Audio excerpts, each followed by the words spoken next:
help them become more independent. We do this by changing variables in our environment that surround their behavior. So in other words, if their current environment is not appropriate to their behavior, we look at things that we can change so that they can learn in that environment. Alright, so in ABA, data collection is extremely important. So we look at behaviors that are decreasing as well as behaviors that are increasing. In this example, the red line is going down and the child's goal is to complete worksheets. So in this top graph, his completion rate is pretty low. So we want to develop an intervention to increase that number of worksheets he completes. So we develop an intervention, implement it, and then we look at, over time, we analyze that data, and we see in the green line that it goes up. So an increasing line means, in this case, that our intervention has worked. You're very welcome. You're welcome, no problem. Shaping and prompting are two important concepts in ABA. Essentially, shaping means that we are looking at breaking down a task into small, good steps to reach that end goal. And we really have to reinforce those steps to be able to reach that end goal. So for example, teacher wants their student to sit in their chair completing math for 10 minutes straight. It would be really hard to expect that child to be able to do that for 10 minutes at a time if they're struggling with it. So we want to break that down into more manageable steps. How can we get them to reach that end goal? So a good first step would be, let's see if they can sit for 30 seconds straight, and then they can earn a break. We continue to reinforce that, and they're doing that really well. We add on to it. So a next good step would be being able to sit for a minute to do math, and then they can earn a break. Over time, they're able to do that 1 minute. We would increase these small steps into a longer amount of time until they reach that end goal of 10 minutes. So this can be done with any task. Say, for example, you want to teach your child to try a new food. We have a lot of picky eaters. I'm picky myself. So a good first step would be just getting them to touch that food they don't prefer. Maybe the next step is, okay, they're okay with touching the food, then you touch it to their mouth. They're good with that, touch it to their tongue, until they're finally able to tolerate that new food and eat it without any problems. In ABA, we utilize prompting, which is providing assistance to help them reach the completion of a task. There are different types of prompts, depending on the type of task. If we want to teach our child how to dress themselves independently, we would help them by using physical prompts. So we're going to use physical prompts to help them put on their clothes. And over time, we're going to reinforce their success with those prompts and then fade out those prompts little by little until they can do it on their own. This example is a teacher wants their student to raise their hand when they have a question or comment. So in the class, if a student is yelling out the answer, the prompt the teacher would give would be to tell the student to raise their hand, and that's a type of verbal prompt. Or they're going to model, so show them, this is how you raise your hand to get my attention. So where do we begin? It's always a good idea to figure out what your goals are. That's where you want to start. And there are many different types of goals. You can look at what behaviors do you want to increase. And those are usually the good behaviors. Independence with dressing, eating, raising a hand in school, sitting in your chair in school, being able to say 10 words, anything positive that you can think of. We also look at behaviors that we want to decrease. So those problem behaviors that can be annoying are preventing them from progressing, making the child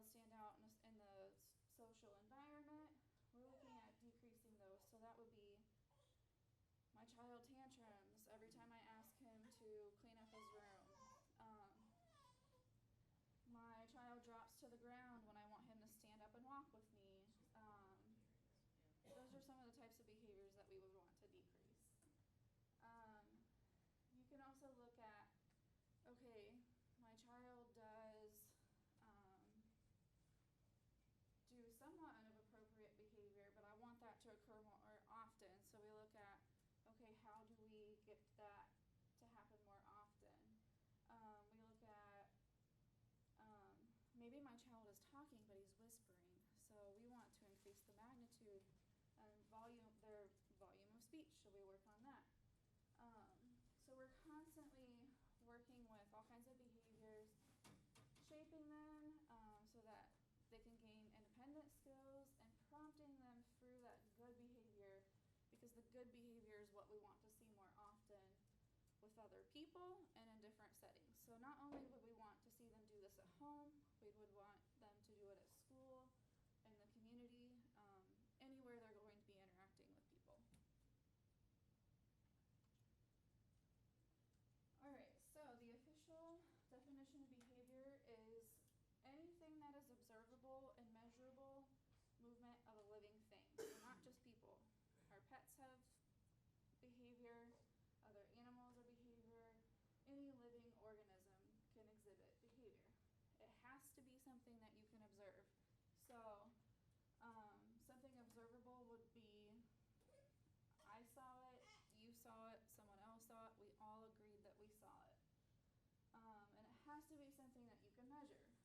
So something that you can put a number on, or a time on, how long it happened, how many times. And then it also has to be a living thing. So you can't observe a behavior of a rock because a rock can't do anything that's observable or measurable. However, a human or an animal can. So in other words, if a dead person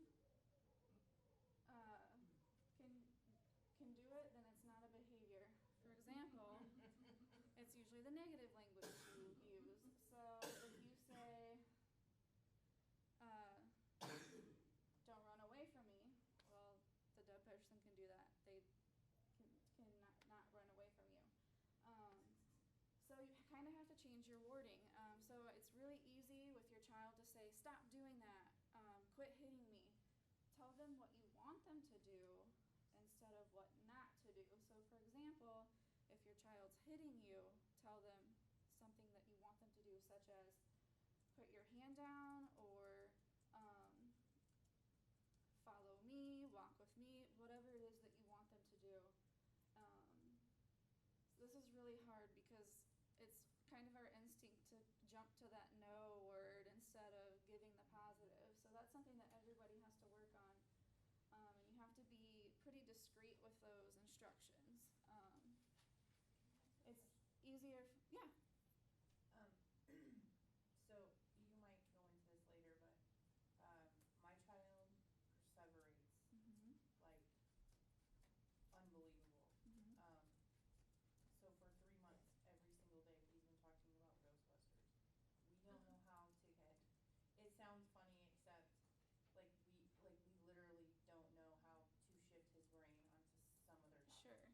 And that's something I can kind of touch on. You have to figure out what the function of that behavior is, which I'll describe more later. But is it a way to gain your attention? Is it something that he just likes talking about? I don't think it can be attention because I pay attention to him all day long. Sure. So I mean, it's all day long.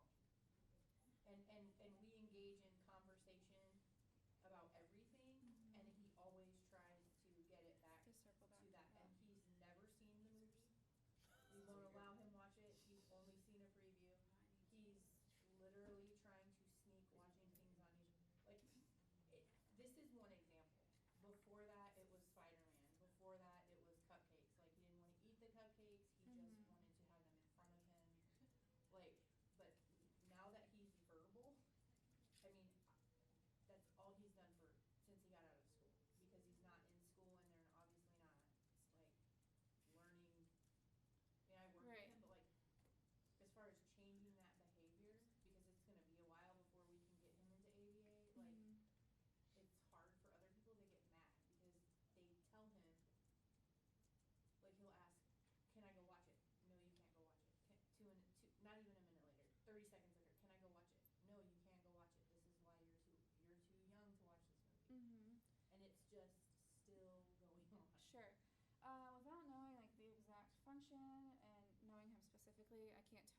exactly, but in certain circumstances, we recommend that you not attend to it past either 1 or 2 times after addressing it.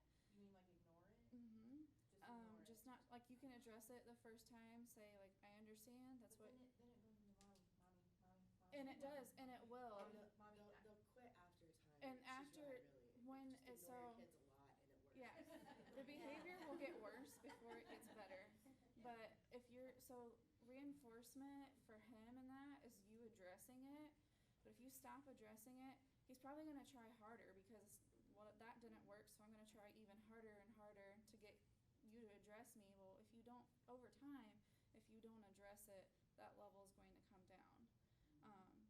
So that does happen. Behavior often does get worse before it gets better. But it really takes a lot of strength to be able to ignore it.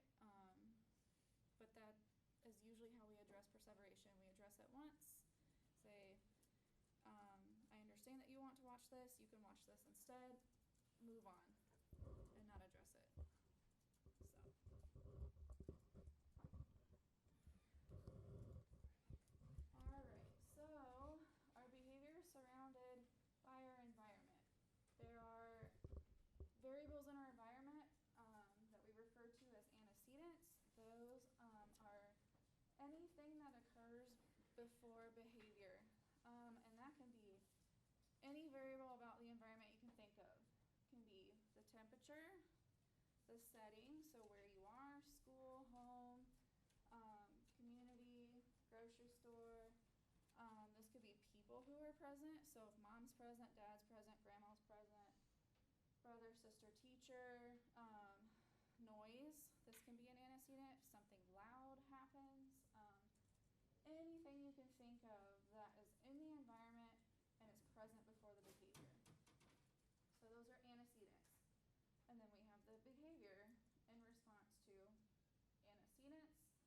And then consequences follow behaviors. And consequences can be anything that follows that behavior directly. So a consequence kind of has a negative connotation, but we in ABA use positive consequences most of the time. So it doesn't necessarily mean like my child engaged in this behavior, so there's a consequence. It's just a term to describe what happens after the behavior, whether it's positive or negative. So for example, behavior, the antecedent was you said, go clean your room. Behavior could be the child cleans his room. Consequence would be the child gets to see a movie they like because they cleaned their room. So that's a positive consequence.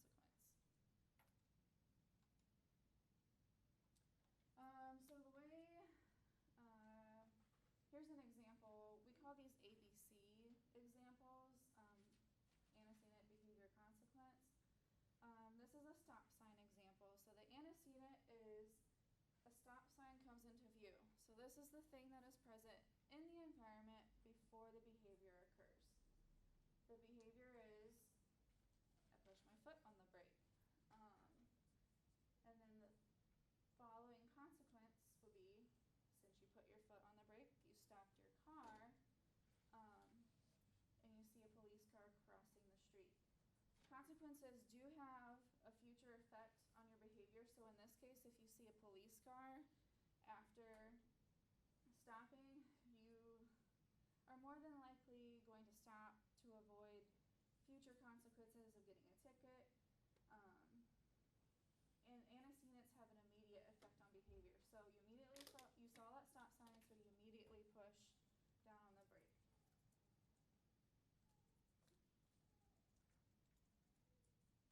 Alright, here is child with cookies example. So a mom puts cookies away, even though the child said, I want a cookie, before it was dinner time. Well, since the mom's putting cookies away, child cries and screams because they really want that cookie.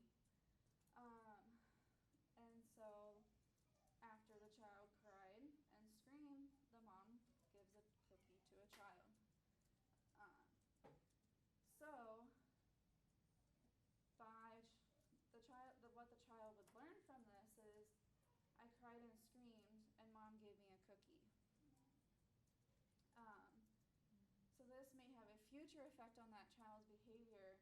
Well, it happened that one time, so maybe if I cry and scream again, that's how I get cookies. Instead of appropriately saying, Mom, I want a cookie, or pointing to the cookie, or signing for a cookie, or giving a verbal approximation for a cookie. The child learned, and because they got a cookie in this circumstance, this is what I have to do to get a cookie.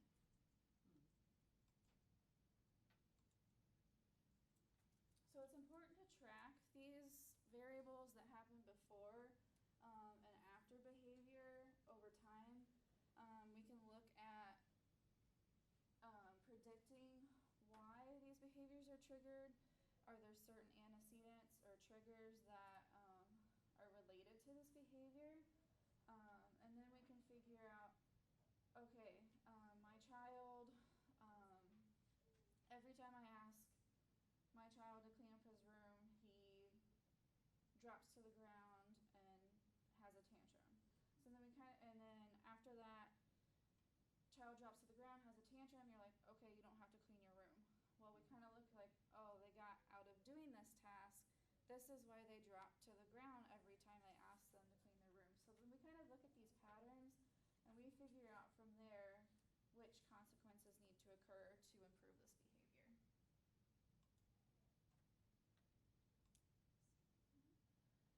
Overall, we really want to increase good behavior. So we want to be able to identify which those behaviors are and provide reinforcement for those good behaviors. And in order to figure out what is actually reinforcing to your child, you have to figure out what their motivation is. Motivation is key.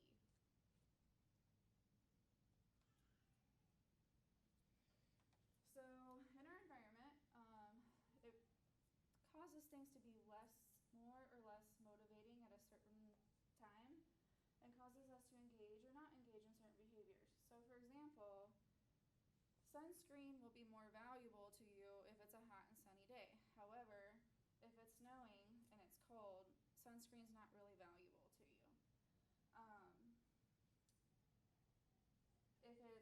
If you have gone jogging, something to drink is going to be more valuable at that point in time. However, if you just drank a large glass of lemonade 10 minutes ago, it's not going to be as valuable to you.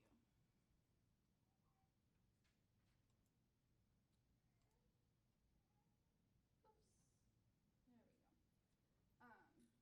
So we have changes in environments that alter that motivation. So for this example, your stomach grumbles, sign of hunger. So food at that point in time is going to be more valuable. So you realize you're hungry, so you're motivated to find food. You engage in a behavior to do that. So that would be going to your restaurant, going to your pantry to find a snack, opening the refrigerator. And this motivation changes constantly. So if you've already had a full meal, food is more than likely not going to be as valuable because you're full. So then something else might be more valuable at that point in time. Relaxing, watching TV or Netflix. Just kind of shows you how once you engage in a behavior, other behaviors are more valuable or less valuable. We have to use our child's motivation to encourage those good behaviors. If they are not motivated by anything that we provide as reinforcement and is not motivating will not work. So we have to figure out what is motivating to my child. In that, a lot of times it has to be in that moment because they may be motivated by ice cream one day, but then they might be motivated by riding their bike the next day. So we really have to pay attention to the signs they're showing us of their motivation. Some ways you can do this is you can list preferred items for your learner. So items you know in the past that they have been motivated by, like a toy, going to see a movie, eating a candy bar. You can think of why or how these items can become more valuable. And we have to look at when are these items most valuable to get that behavior to occur. See? And as soon as we see that good behavior, we want to immediately hand over that valuable item to show them, I really like what you did, so you get something that you like. This example is the child is motivated by riding his bike. It's going to be more valuable to him if he has not been on a bike ride in a while, or if the weather's nice outside. He's more than likely going to be motivated by wanting to ride his bike. What you want your child to do is to pick up their monster trucks scattered around the room. So you're going to use that good behavior that you want from your child. You're going to use their motivation to get them to increase their likelihood of doing that. So the child says, I really want to ride my bike. Well, that tells you that's his motivation. He wants to go on a bike ride. So you use that motivation and you can say, first, clean up, and then you can go on a bike ride. So the child picks up a monster truck and the parent immediately allows that bike ride to occur. Another example, this child loves toy dinosaurs. That's his more motivation. Well, it's more valuable to him if he hasn't really played with them recently, or is seeing one of his friends playing with dinosaurs. The behavior that you want to see from your child is to take his plate to the counter after eating dinner. So the child asks, can I play with dinosaurs? Teacher, parent says, sure. First take your plate to the counter and then you can play with the dinosaurs. First then language is really a good thing to use. It tells them what they have to do and what they get out of it. If they don't know a good consequence is following, they're more than likely not going to be motivated to do it. So first then language really shows like, okay, first I want you to do this, then you get the thing that you like.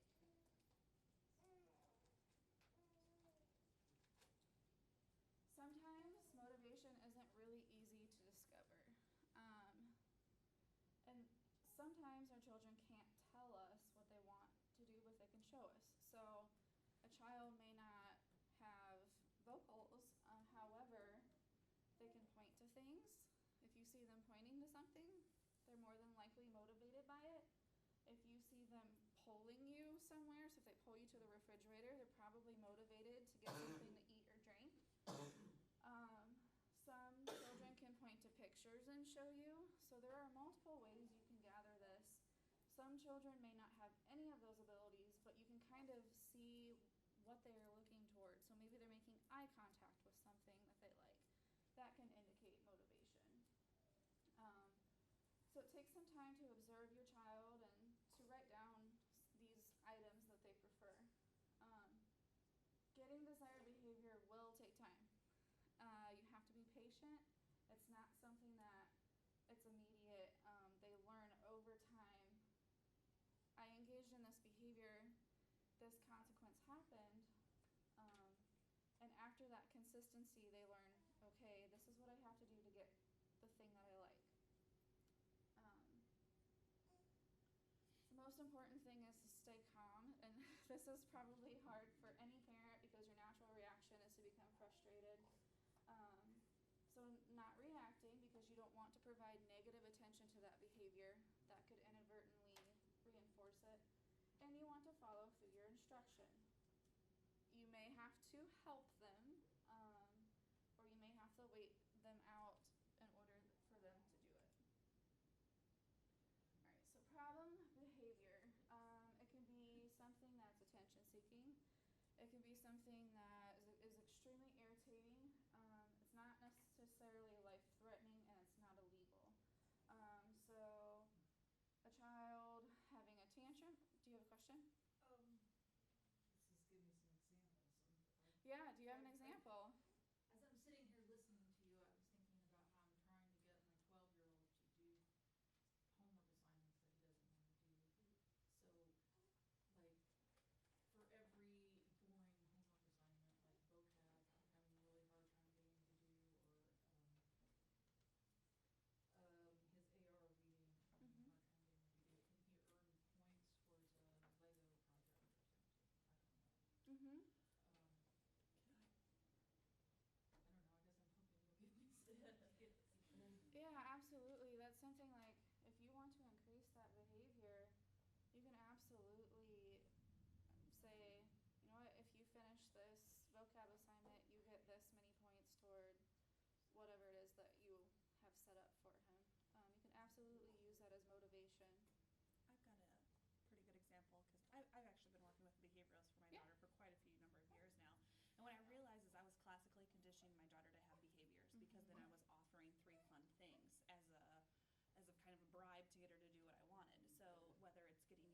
homework, whether it's getting them to just come downstairs so you can leave when they're playing. So with, trying to get them to do the stuff that you want to get them to do. I, as a parent, was doing what we traditionally do. Hey, we need to get downstairs, we need to go. No, I'm playing, right? Well, if you come downstairs, we can go get ice cream. And I was totally doing it wrong, but you would kind of do that with your typical kids, right? Come on downstairs. And then you would kind of offer something. No, Mom, I don't want to go. Come on, we'll go get ice cream. Okay. I mean, that's kind of what you would do with your typical kids, right? But our kids' brains work in completely different ways. So now you're classically conditioning them to have a tantrum or do something negative behavior based off your request. So after talking to my behavioralist, I was realizing I was offering the award after they had the behavior. Mm-hmm. So you as a parent kind of know what will trigger behaviors based off your children. You kind of know if you want them to go to bed, ask them to do something, get them to do their homework, whatever, that they're always going to have some kind of negative, or you think that's going to be a trigger for negative behavior. So one of the things that, now my daughter's 8, so she's not 12, but I always put the stuff before. Mm-hmm. So I would offer, I know she likes to listen to SpongeBob songs. So if I wanted her to come downstairs to go to the store with me, I would say, come on, Alex, let's go listen to SpongeBob songs in the car. We need to go to the store. So instead of saying, hey, let's come to the store, you can listen to SpongeBob songs, because now it's after the request. You always put the kind of the reward of what you're going to do, because they're excited. So all they're hearing is, ooh, I'm going to go listen to SpongeBob songs. They're not really paying attention to the total request, and that's just one thing. So Mm-hmm. if you were offering rewards, say, hey, let's earn some stars. Like, let's earn some stars, or whatever their motivation, if it's Legos. Hey, let's play with Legos after we do this part of our homework. Because all they're hearing is that. I mean, do you kind of agree with I me? agree. So one of basically, you would give them the reward after what you want them to do, like you were doing, but You're you putting it basically before would the request. say in speaking, you put the reward For the request. as you have learned Yeah. those triggers for those behaviors, you Mhm. already know what's going to cause the behavior.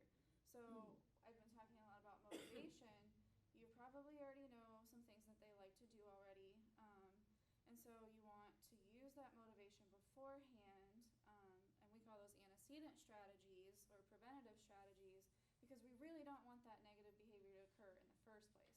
We want the good behavior to occur so we can reinforce that good behavior. So for example, in our in-center ABA setting, we would ask the child, what do you want to work for? Do you want to go to the motor room, or do you want to go to the library? Well, the child gets to pick what they want to do. They're motivated by that. Then we present a demand or whatever it is we want them to do. They engage in a good behavior with that. Then they immediately get the reinforcement. So we're using preventative strategies a lot because we already know from previous behaviors why those behaviors are occurring. Right. So My I'm son gonna, is actually one of those kids that will be like, I'll find something that he wants to do, and I'll be like, okay, but you have to do this first. And he'll be like, oh, I don't want to do that then. it's all how you say it, though. It really is. It is. So if they, what does he like? Just curious. He likes money. Money. He likes video games. And kinda if like- he says that he doesn't want to do it anymore, it's kind of related. If your motivation or reinforcement that you're providing has to be pretty equivalent to the type of task you're asking them to do. So for example, the size of the reinforcement matters in comparison to the size of the task or whatever it is that you're doing. Because if it's a very small reward compared to a large task, that's not really whatever, I just lost whatever that small thing was because you asked me to do this one big thing. It's not worth it. So it has to be worth it in order for them to, the motivation has to be worth it in order for them to do what you're But even a asking. small thing can be a large deal to Mhm. a child. And that's something that you have to figure out over time, because Find the right something might be one. more valuable to me than it is to you. So And with my daughter, I'm with you, because with my daughter, she'll say, Well, he's 10, and even though he's hard of hearing and he's delayed in a lot of educational areas, he is very, very resourceful, and he tries to negotiate with you all the time. He tries to negotiate, so I'm like, Mhm. no, it's not gonna work. There are some more I have more slides after this that will talk about different functions of behavior. Yeah.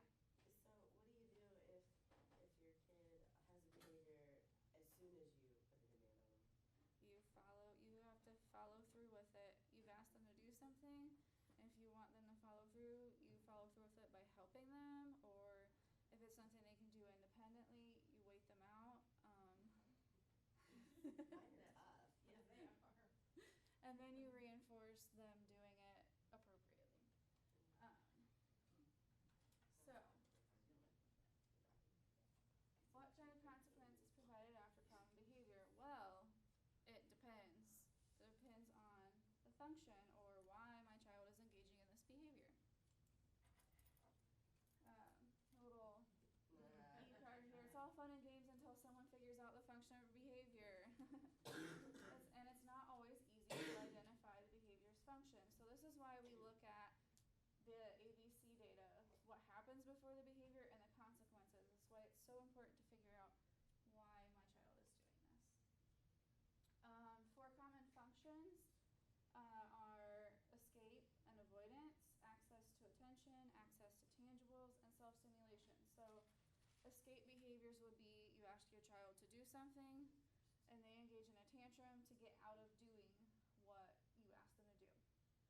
Access to attention would be a child throws a pencil across the room to get the teacher's attention. Access to tangibles would be the cookie example. My child screamed and cried to get the cookie. Self-stimulation would be my child flicks his fingers in front of his face because he likes the way it looks. He likes the visuals of it. My child taps the pencil because he likes hearing the pencil tap. Something that isn't automatically reinforcing behavior would be self-stimulation. Something that feels good, looks good, tastes good, smells good to that child.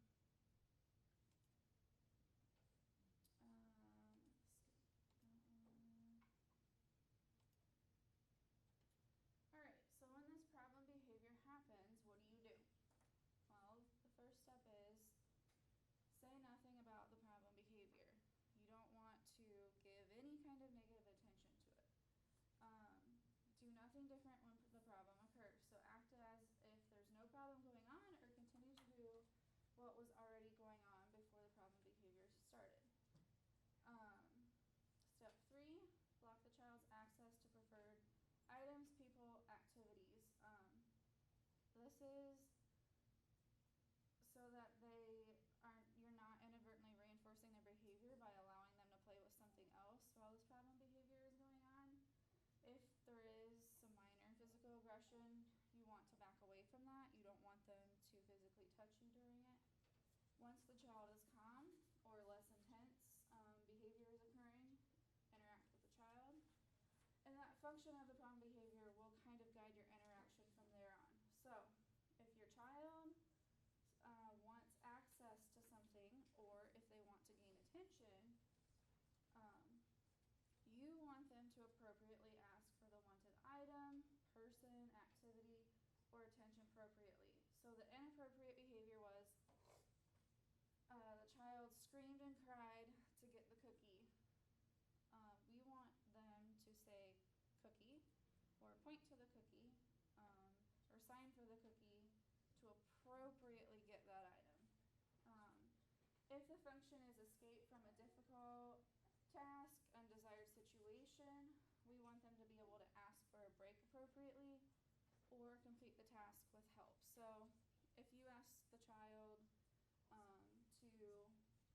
complete a worksheet, it's a really hard math worksheet, they really don't like it, you, instead of them shredding their worksheet and throwing their pencil across the room, you want them to be able to say, hey, can I take a break and then get back to the worksheet, or to have them raise their hand and ask, can you help me through this worksheet?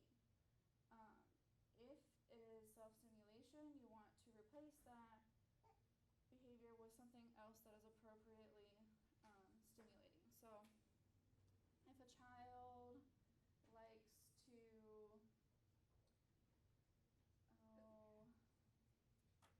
mouth items, they really like to lick things, you want to give them items that are appropriate and okay to put in their mouth or to lick. So if your child's licking something smooth, maybe you give them a lollipop. Or if your child likes to bite down on things, maybe you get them some sort of chewy type thing that is appropriate to their developmental level and age to chew on. You want to replace that behavior with the same stimulation that they are receiving from it. Alright, so a review. We change things in the environment to make items more motivating. So we might keep some things out of reach for a while, rotate items in and out so that child does not become satiated on an item, so they haven't had access for a while, so it should be more motivating in the future. We want to use this motivation for good behavior to occur. So only when they complete desired behavior is when they get that motivating item. When giving instructions, we want to tell the child what to do rather than what not to do. So avoid saying, no, I don't like that, stop doing that to me. We want to tell them the positive things. I want you to, or do this. That way they know your instructions are clear. Provide motivating items and activities immediately after good behavior occurs. The immediacy is important because it shows you this behavior happened. Wow, after I did that, I got the good thing. If it's delayed, they're not going to be able to realize why they're getting the motivator if it's been a long time after the behavior. The closer to the behavior they get the reinforcement, the better. And staying calm and do not react when problem behavior occurs. This is probably the hardest for everybody. And staying calm is important so that they don't see that they get a reaction out of you. So that way in the future, they're less likely to engage in that negative behavior. Oh, I didn't get a reaction from you this time, so it's probably not going to work the next time. All right. Questions. I may not be able to answer child-specific questions, but I might be able to answer some general questions. Yes? Can you email me this PowerPoint so I can Yeah. post it? Yeah. Thank you. Yeah. That was easy. Yeah. Okay, sorry. No, it's cool. Sure. What are the ages? Like, what's the difference between like Cornerstone versus other centers? Like, is there something that sets it apart? Versus, I mean, Like as we're far as on waiting list for Okay. different centers, and I just Sure. wanted to know what. We serve all ages. We have different types of insurance that are accepted. Our youngest has been anywhere from like 18 months. Our oldest has been up to 15 or 16. So we do serve all ages. Are you looking beyond that? Yeah, I have one child that's 5 and 9 years old, and those are on the spectrum. Yeah, and we So we're trying to find something. yeah, we serve all different skill levels, whole range of spectrum that you can think of. That anything that you can think of, we serve in that on the autism spectrum disorder. So. You can take tours, so you Mhm. can call just for tour. They'll show you around the center and talk about the different Yeah. things that they I offer. do have my business card up here. You can also check out our website, cornerstoneautismcenter.com. It has a really cool virtual tour. It kind of shows you around the center. We have 3 centers. We have one here in West Lafayette in the Research Park, and we also have one in Greenwood and one in Columbus. And is Cornerstone just for like full-time, like do kids go there full-time for school, or? It can be both. We do have some clients, most of our clients are full-time, so that's where they go instead of going to school. However, we have clients who are in that transition phase where they still need to be going to school, but also they need that additional behavior support support outside of school to teach them appropriate behavior. So they may come for part of the day, and then the other part of the day they'll go to school. It really just depends on the child's need. Is there other places in town where you can get ABA therapy, like once or twice a week for an hour? There are likely private consultants that you will be able to find that do that. In centers, they're pretty focused on the full day therapy. However, there are private consultants that you might be able to find. What about with social problems? Like, my son has really low pragmatic language scores. Mm-hmm. And the school is not really going to help him at all.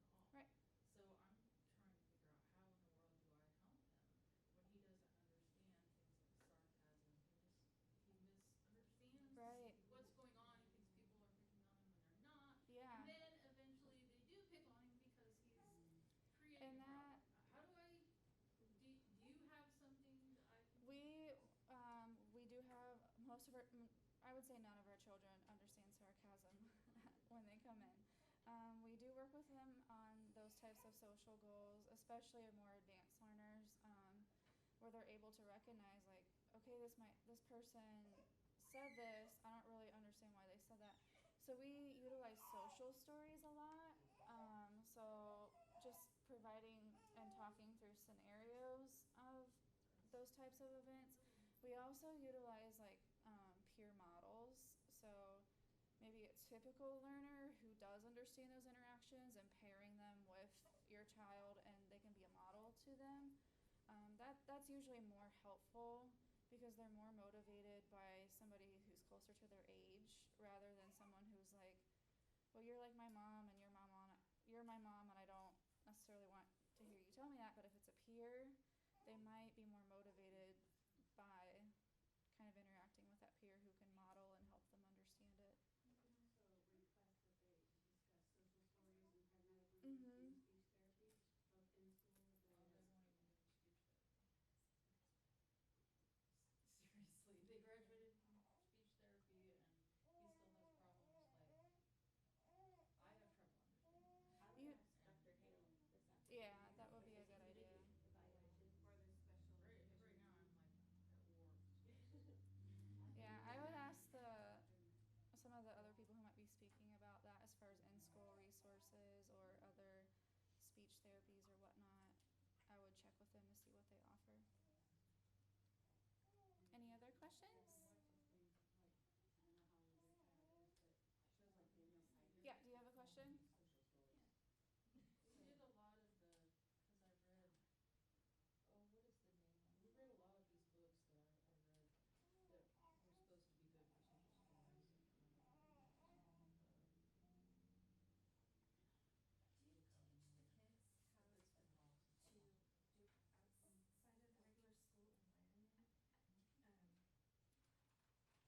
What you're talking about, if they act out, how like, I think it's number 2 or number 3, and ignore Mm-hmm. people to, well, it's great for a parent to ignore, Sure. but other people around you, you're getting the dirty looks You get of the people looks. saying something, and Yeah, you know, absolutely. I have 2 that wander, and Mhm. you know, it's bad when they wander. I've had that. My son, like, I've taken him to Dollar Tree. He loves that store, and he was bouncing a ball, and one of the employees was like, "Don't bounce that." And I was busy checking out, and so he ended up bouncing it again. And he's like, "Didn't I ask you not to bounce that?" And I was